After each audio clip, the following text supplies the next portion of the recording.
17 నెలల్లో నీ మంత్రులు నల్గొండకు పోయితందుకు ఇడికెళ్ళి 100 కిలోమీటర్లు పోయితందుకు కూడా షేర్ ఆటో వాడినట్టు వాడుతున్నారు హెలికాప్టర్లు.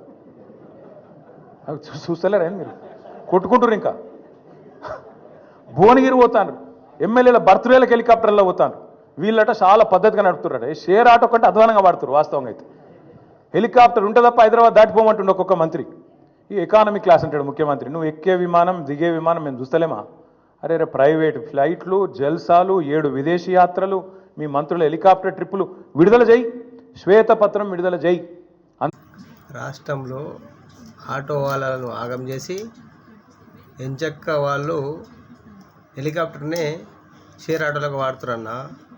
అసలు వాళ్ళకి ఏం చేస్తారో వాళ్ళకి అర్థమవుతలేదు. ఎవరు దుకాణం వాడే తెలుసుకొని అందరినీ ఆగం చేయడు తప్ప ఎవరిని బాగు చేద్దామనే సోయి లేదు. ఇలాంటి ప్రభుత్వాన్ని ఎన్నుకున్నందుకు తెలంగాణ ప్రజలు ప్రతిరోజు బాధపడుతుంటారు.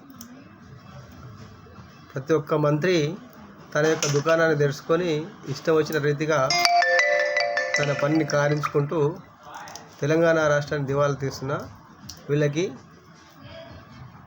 తప్పకుండా ప్రజలు సమాధానం చెప్తారు. తప్పకుండా ఆ రోజు వస్తుంది అన్న కేటీఆర్ అన్న.